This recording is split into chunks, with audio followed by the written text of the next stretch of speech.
بسم اللہ الرحمن الرحیم۔ فرحاد علی تیمور، دیوتا، ایک بہت ہی اچھا داستان، ایک ایسے نوجوان کی کہانی جس کی صلاحیتوں نے دنیا بھر کے طاقتور ملکوں اور انسانوں کو دھول چٹا دی۔ اپنے ملک کی بقا کے لیے پوری دنیا سے لڑ گیا، جہاں گیا اپنے نام کا سکہ جمایا، جسے بچپن میں نہ ماں کا پیار ملا نہ باپ کا، جو ماں کی گود کو ترستا رہا، جسے نفرت ہی نفرت ملی۔ تو جناب اس کی طرف چلنے سے پہلے آپ پلیز چینل کو سبسکرائب کریں، لائک اور شیئر کریں تاکہ ہر آنے والی قسط آپ کو فوری مل سکے۔ دیوتا، فرحاد علی تیمور، قسط نمبر 243 243۔ میں باری باری فٹابا اور آرتھر کے دماغوں میں جان کر یہ دیکھنے لگا کہ وہ تہہ خانے کے متعلق کیا سوچ رہے ہیں۔ اس سلسلہ میں آرتھر اہم نظر آیا۔ میں اس کے دماغ سے چپک گیا۔ وہ سوچ رہا تھا جوتھنسو کو اس تہہ خانے کا علم نہیں ہو سکتا، یہاں تک پہنچنے کا آسان راستہ نہیں ہے۔ میں نے اس کی سوچ میں کہا، لیکن یہاں تک پہنچنا بالکل ہی ناممکن نہیں ہے۔ اگر جوتھنسو یہاں پہنچ جائے تو وہ غضب ہو جائے گا۔ یہاں اس کمبخت کو ہمارے جرائم کے بہت سے ثبوت مل جائیں گے۔ میں اطمینان کی ایک لمبی سانس لے کر خاموش ہوا اور سوچا کہ اتنی بھاگ دوڑ کے بعد اب صحیح منزل کا پتہ معلوم ہوا ہے۔ اب وہاں تک پہنچنے کے لیے ذرا صبر کی ضرورت تھی۔ جلد بازی میں وہ زہریلا آدمی میرے راستے کی دیوار بن سکتا تھا۔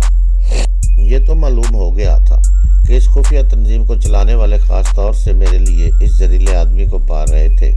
اسے گونگا بن کر رہنے کی ٹریننگ دی گئی تھی، جو راستے کی تاریکی میں وہ اینٹی ڈارک لینس آنکھوں پر چڑھائے ہوئے تھا۔ عام حالات میں بھی اس کی آنکھوں پر آئی لینس رہتا ہوگا تاکہ میں اس کے دماغوں تک نہ پہنچ سکوں۔ وہ کون لوگ تھے جو میری طرف سے اس قدر محتاط تھے؟ میجر یاماگوچی وغیرہ میرے متعلق مکمل صحیح معلومات نہیں رکھتے تھے۔ ان حالات میں میں یقین سے کہہ سکتا تھا کہ اس تنظیم کے پیچھے بھی سپر ماسٹر کا ہاتھ تھا۔ وہ یہ اچھی طرح جانتا تھا کہ میری یادداشت کسی بھی وقت واپس آ سکتی ہے اور میری ٹیلی پیتھی کی صلاحیتیں دوبارہ اس کے لیے مصیبتیں پیدا کر سکتی ہیں۔ اس لیے وہ مجھ سے نمٹنے کے لیے زہریلے آدمی جیسے نہ جانے کتنے اعلیٰ کاروں کو مجھ سے محفوظ رکھ کر مقابلہ کرنے کی ٹریننگ دے رہا تھا۔ پتہ نہیں وہ میرے خلاف محاذ بنا کر اور کیا کچھ کر رہا ہوگا۔ فٹابا اور آرتھر اور وہ زہریلا آدمی تہہ خانے میں مجھے تلاش کرنے کے بعد ناکام واپس آنے لگے۔ تہہ خانے کے راستہ کو بند کرنے کے بعد فٹابا نے اچانک چونک کر آرتھر سے پوچھا، کیوں آرتھر، تم تو کہتے تھے کہ تمہارا یہ زہریلا آدمی سونیا کی طرح دشمنوں کی بو سونگھ کر ان پر حملے کرتا ہے، کیا ابھی یہ جوناتھنسو کی بو نہیں پا سکتا؟ آرتھر ذرا سا ہچکچایا، پھر کہنے لگا، میں نے یہ نہیں کہا تھا کہ یہ ہر ایک کی بو سونگھ لیتا ہے، یہ صرف عورتوں کا شدائی ہے، صرف ان کی بو کے پیچھے بھاگتا ہے۔ فٹابا نے غصے سے کہا، تم بات بدل رہے ہو، مجھے بیوقوف بنا رہے ہو۔ میرا کیا ہے، اگر سونیا کسی طرح یہاں مکاری سے پہنچے گی تو پھر اس زہریلے گونگے کی بو کے پیچھے لگ جائے گی۔ آرتھر نے کہکا لگاتے ہوئے کہا، مسٹر فٹابا، کیا تم دیکھ نہیں رہے ہو کہ یہ فرحاد کے روم میں ہے؟ سونیا جیسے ہی اسے فرحاد سمجھ کر اس کے قریب آئے گی، یہ پہلے ہی حلے میں اسے زہریلے نشہ کی معراج تک پہنچا دے گا۔ ان کی باتیں سن کر اچانک یاد آیا کہ میں نے بہت دیر سے سونیا کی خبر نہیں لی تھی۔ میں نے اسے دماغ کی اسکرین پر آخری بار جزیرہ شوڈو میں دیکھا تھا۔ وہ سوزوکو کی بو کے انتظار میں وہاں ٹھہر گئی تھی۔ اب رات کے 2 بجنے والے تھے، وہ آرام سے سو رہی ہوگی۔ میں نے اس کے دماغ میں جھانک کر دیکھا، معلوم ہوا کہ وہ پرسکون ہے اور آنکھیں بند کیے سو رہی ہے۔ نیند کی حالت میں اس کی سوچ تھکی تھکی سی تھی۔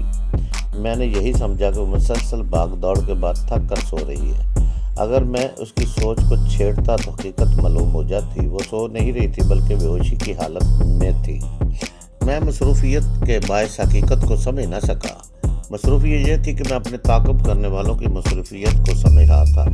آرتھر اپنے زہریلے ساتھی کے ساتھ چور دروازے سے گزرتا ہوا اس تاریک کمرے میں پہنچ گیا جہاں رینی ایک بستر پر پڑی ہوئی تھی۔ آرتھر نے شیطان سے کہا، ہم تمہاری ہر خواہش پوری کرتے ہیں۔ تم نے فلمی رسالوں میں رینی کی تصویریں دیکھ کر اسے حاصل کرنے کی تمنا کی تھی۔ آپ دیکھ لو، فلمی شوٹنگ کے بہانے ہم نے اسے ہالی ووڈ سے بلا کر تمہاری آغوش میں پہنچا دیا۔ اس وقت باس تم پر مہربانیاں کرتا رہے گا جب تک تم وفاداری کا ثبوت دیتے رہو گے۔ باس کا حکم ہے کہ جاپانی لڑکی کی تمنا نہ کرو جسے تم ابھی روت کے کمرے میں دیکھ کر آ رہے ہو۔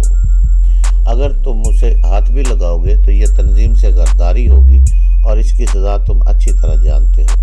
یہ کہہ کر وہ اس تاریک کمرے میں ان دونوں ہوس پرستوں کو چھوڑ کر باہر آ گیا۔ اس نے دروازے کو باہر سے بند کر دیا تاکہ وہ زہریلا آدمی صرف رینی تک محدود رہے، وہاں سے نکل کر سوزوکو تک نہ پہنچے۔ احتیاطی تدابیر کے بعد وہ فٹابا کی طرف جانے لگا۔ میں روت کے ذہن میں جھانک رہا تھا۔ وہ اس طرح ریوالونگ دوار سے لگا کھڑا تھا میرے سامنے پلنگ پر محو خواب۔ جب اطمینان ہو گیا کہ دشمنوں میں سے ادھر کوئی نہیں آئے گا تو میں ذرا کمر سیدھی کرنے کے لیے لیٹ گیا۔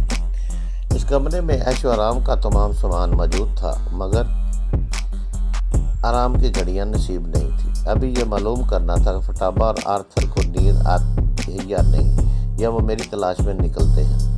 میں نے آرتھر کی سوچ کی باغ ڈور کو تھام کر دیکھا، وہ فٹابا کے کمرے میں پہنچ گیا تھا۔ فٹابا ٹرانسمیٹر پر کسی سے گفتگو کر رہا تھا۔ میں نے اس کی آواز سنی، وہ کہہ رہا تھا، یہ تو کمال ہو گیا، وہ کتیا کس طرح تمہارے قابو میں آ گئی؟ دوسری طرف سے کہا گیا وہ تنہا تھی، اس نے اپنے ساتھیوں کو جزیرے سے واپس بھیج دیا تھا۔ اس وقت ہمیں موقع مل گیا۔ ہم نے پیچھے سے اس کے سر پر ضرب لگائی، وہ جدوجہد نہ کر سکی اور بے ہوش ہو گئی۔ ہم اسے قلعہ میں پہنچانے والے ہیں۔ فٹابا نے کہا، ٹھیک ہے، اسے فوراً پہنچاؤ۔ فرہاد اس کتیا کے پیچھے ضرور آئے گا، اس کا خیال رکھو، اوور اینڈ آل۔ یہ باتیں سنتے ہی فوراً میری سمجھ میں آ گیا کہ سونیا اس وقت آرام نہیں کر رہی تھی بلکہ بے ہوش پڑی تھی۔ فٹابا اور آرتھر پلاننگ کر رہے تھے کہ کس طرح سونیا کو قلعہ کے اندر لایا جائے اور جب میں اس کے سامنے آؤں گا تو وہ مجھے کس طرح گھیرا جائے گا۔ اس کی پلاننگ کو سمجھنا نہیں تھا کیونکہ میں تو یہاں پہنچ ہی گیا تھا اور سونیا بھی پہنچنے والی تھی، لہذا میں سونیا کے دماغ میں جھانکنے لگا۔ اب وہ ہوش میں آ رہی تھی اور ایک کار کی پچھلی سیٹ پر بیٹھی تھی، اسی طرف چلی آ رہی تھی۔ اس کے آس پاس دو جاپانی ریوالور لیے بیٹھے تھے، وہ مطمئن نظر آ رہی تھی۔ میں نے اس کی سوچ میں کہا، پتہ نہیں یہ لوگ مجھے کہاں لے جا رہے ہیں، کیا مجھے مطمئن رہنا چاہیے؟ اس نے اپنے آس پاس دیکھتے ہوئے سوچا، میں کر بھی کیا سکتی ہوں، میرے آس پاس ریوالور والے ہیں، میں تو نہیں جانتی کہ مجھے کہاں لے جایا جا رہا ہے، لیکن میرے دماغ میں جو ہے اسے منزل کا پتہ ہے تو بتا دے۔ بھلا اس کا دماغ اسے کیسے بتا سکتا تھا؟ مگر وہ مجھ پر طنز کر رہی تھی۔ دوسرے ہی لمحے اس نے کہا کہ فرہاد، یہ اقبال خانے کے گڈھے اپنے پاس رکھو، میں تمہاری کسی سوچ کے ذریعے اپنی منزل کا پتہ معلوم نہیں کر سکتی، اور تم ہو اپنی صلاحیت پر بڑا ناز ہے تمہیں۔ بہرحال اس وقت میں تمہاری طرف چلی آ رہی ہوں۔ میں اپنی کھوپڑی چلانے لگا۔ مجھے سمجھنے میں دیر نہ لگی کہ وہ میری بو پر چلی آ رہی ہے۔ میں نے کہا، تعجب ہے سونیا، جب میں ٹوکیو میں تمہیں اپنا ہمراز بنائے بغیر غائب ہو گیا تھا تو اس وقت تم کرنل جوشو ہو کی طرح میری گمشدگی کی وجہ سے پریشان تھی۔ کیا اس وقت تم میری بو سونگ کر میرا پتہ نہیں معلوم کر سکتی تھی؟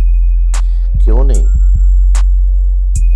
میں تمہارے ہتھ کنڈوں کو اچھی طرح سمجھ رہی تھی۔ میرا خیال تھا کہ تم مجھ سے رابطہ قائم کرو گے، لیکن جب تم نے اپنی ضروری نہیں سمجھا تو میں نے بھی جان بوجھ کر کرنل جوشو کی تائید کی کہ دشمن تم پر غالب آ گئے اور سوزوکو کی طرح تمہاری بو کو مجھ سے چھپا رہے ہیں۔ یہ تم نے اچھا کیا، کرنل کو میری حقیقت نہیں بتائی، لیکن میں نے 2-3 بار تمہارے دماغ میں جھانک کر دیکھا تھا۔